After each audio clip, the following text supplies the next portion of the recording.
wisdom coiled in the garden.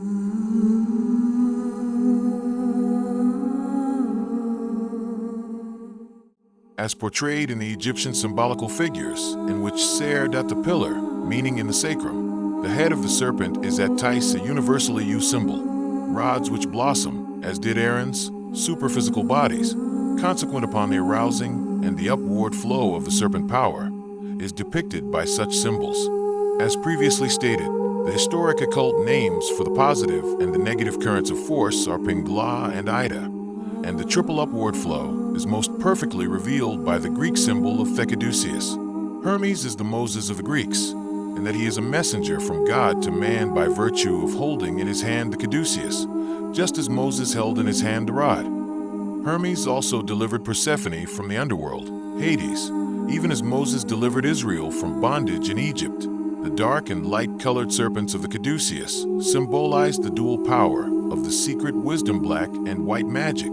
Tahuti, Mercury, Hermes, possessing, having mastered, the triple serpent fire, personify pure wisdom guiding the soul after death, both natural and figurative at initiation, and calling to life that which has been dead.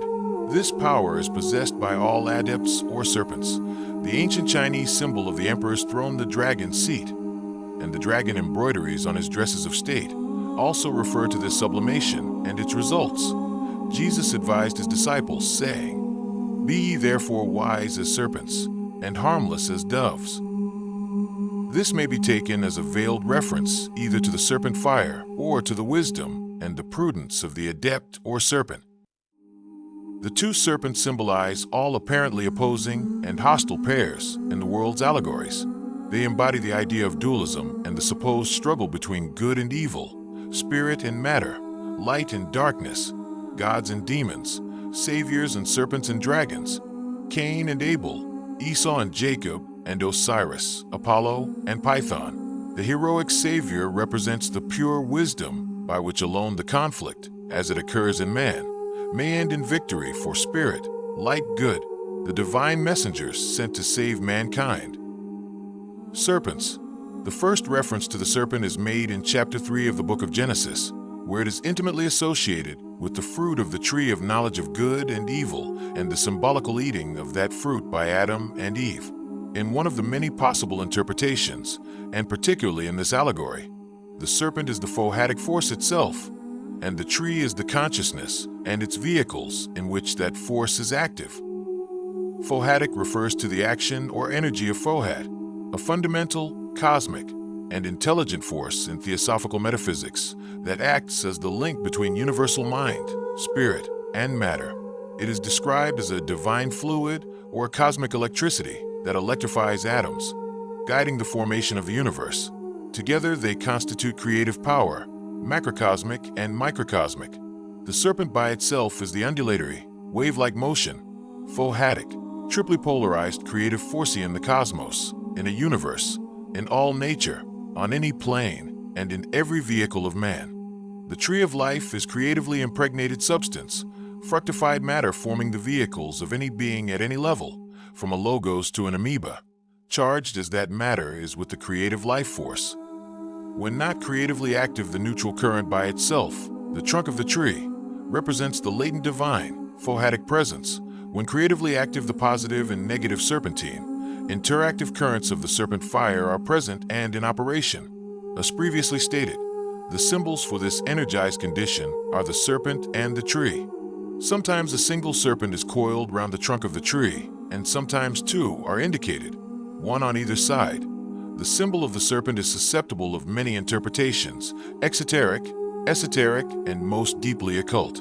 In general, it is the symbol both of wisdom and of the wise, who in the sacred language are frequently referred to as serpents. The serpent is chosen as a symbol of wisdom for various reasons. It glides secretly, and for the most part unseen, on the surface of the globe, just as wisdom, whether revealed from on high or inborn, is a concealed power potent either to illuminate rightly employed, or to destroy if misused. The smooth sinuosity of the snake and its movements not inaptly portrays the harmonious and rhythmic self-expression of wisdom in both the universe and the man in whom it is awake and moving. He is enlightened from within, or secretly. The serpent regularly sloughs its skin. Despite this seasonal change, the reptile itself is unchanged and appears in a new and glistening covering. So wisdom, while remaining the same in essence, is self-manifest in ever-new forms, none being able to hold it permanently. The serpent's tongue is forked or bipolar. So also is wisdom, being susceptible of degradation into low cunning employed for meanest motives, or of elevation into lofty intuition in accordance with unselfish ideals.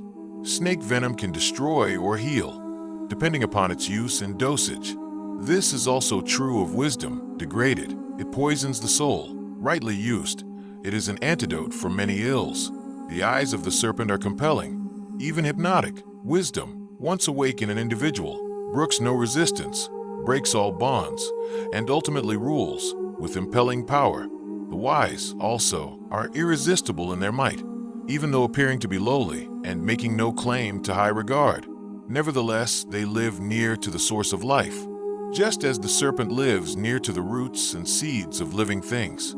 The serpent is represented in man in both its constructive and its destructive aspects. The higher self, the will-wisdom of the spiritual soul, corresponds to the serpent of light, while the desire nature contains destructive potentialities.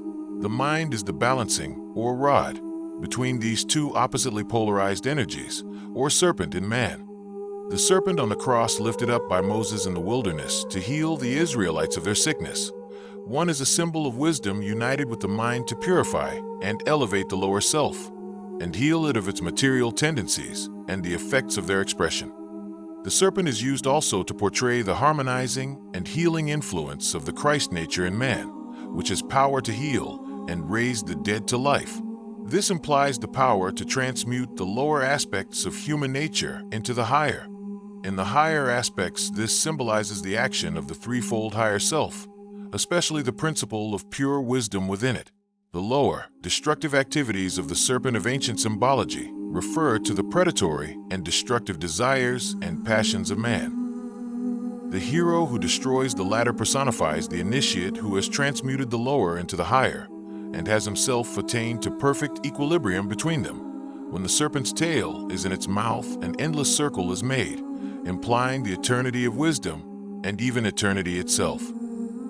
Esoterically, however, processes of cosmogenesis are indicated by the union of a symbolized positive and negative, or the entry of the tail into the mouth. All generative processes are, indeed, indicated in this form of the symbol. This leads to the deeply occult significance of the serpent, that of the universal, divine, creative, and ever-active life force. This is Fohat in its dual polarity, and is sometimes symbolized not as one serpent with tail and mouth, but as two mutually intertwined. Here the laws of electricity, under which all generative processes occur, are indicated. The driving force from within which leads to creative activity in organic forms and chemical affinity is inorganic, is indeed bipolar. The aptness of the choice of the serpent as a symbol for this power would seem to be supported by the fact that its tongue is forked. It is the positive and negative currents of the great breath, continually breathed forth as Fohat into and through every atom of every world, to become omnipresent and perpetually active throughout the whole universe. When evolution has brought the spiritual self of man to readiness for the birth into dominant power of the Christ nature in man, a descent occurs, the mystical enunciation of the Fohatic or fructifying power from the monad into the hitherto virginal, awaiting spiritual self. This is the heavenly marriage, the immaculate conception, from which Christ-like consciousness and power are born. A serpent with tail and mouth, two serpents intertwined, or one encircling a rod, staff or pillar, all symbolize the electric, creative energy of Fohat in action in the material universe, and therefore in man, the microcosmic temple of the universe. That in man the rod refers both to the spinal cord and to a chiral, or ethery and superphysical channel, in its center passing from the foot of the cord in the sacrum, along its whole length, in the medulla oblongata and brain. This canal is the vehicle for the creative life force, a measure of which plays down from above in the generative act. This current is unipolar, or even of neutral polarity, since it plays and produces its efforts in both the male and the female organism. The same neutral force is made to play not downwards, but upwards along the spinal cord. Before this reversal of the flow of creative energy can be achieved, positive and negative currents must be aroused and themselves, like twin serpents, flow upwards, intertwining as they flow to induce an ascent of the accompanying neutral energy. The intensely heightened vibrations of the brain, the glands, the cells, and the aerial substance in the ventricles cause the brain and cranium to be responsive to egoic and monadic life and consciousness. Spirit then predominates in the individual. Matter loses its power. Symbolically, through the agency of an interchangeable serpent and rod, the Israelites are freed from bondage in Egypt. The shaft of atomic fire, which forms the core of the force which plays along the Sushumna Canal, is brought down to the densest physical level, or symbolically cast upon the ground. When that occurs, the relatively dormant, positive-negative, creative life force resident in the sacrum is awakened into activity. Each polarity then pursues a mutually intertwining, serpentine path to serpent. Moses is therefore made to flee before the serpent, and sublimates the creative force, compelling it to flow upwards from the power. Symbolically, Moses takes the serpent fire by the tail, and it becomes a rod in his hand. World's power of traveling at will on the astral plane, while away from the forces of Christ consciousness in man resident and through the neophyte at the physical level, and the mystic rose, undersoar, the heart chakra blooms upon his breast. The powers of the Christ consciousness knowledge of the oneness of life, direct intuitive spiritual perception, wisdom, and a profound compassion then begin to manifest themselves through thought and word and deed. The throat center, when vivified, bestows the power of clairaudience, or of responding to superphysical sound vibrations, as well as to those physical sounds which are beyond the normal auditory range. The brow center, when occultly vitalized, bestow the faculty of clairvoyance, and when the coronal chakra is opened, the neophyte acquires the faculties of using superphysical awareness while still awake in the physical body, and of leaving and returning to the body at will without any break in consciousness. The pituitary and pineal glands then function somewhat as do the valves or amplifier radio, receiving set amplifying consciousness within the brain to pick up superphysical forces and become aware of superphysical phenomena. Indeed, cerebrospinalist of man, when occultly vivified, resembles in many respects a television receiving set. One difference, however, is that superphysical broadcasts are projected upon the screen of the mind-brain faculties during waking consciousness, demands a long and arduous training, and depends upon the complete vivification of the pituitary and pineal glands by means of Kundalini and its complementary forces.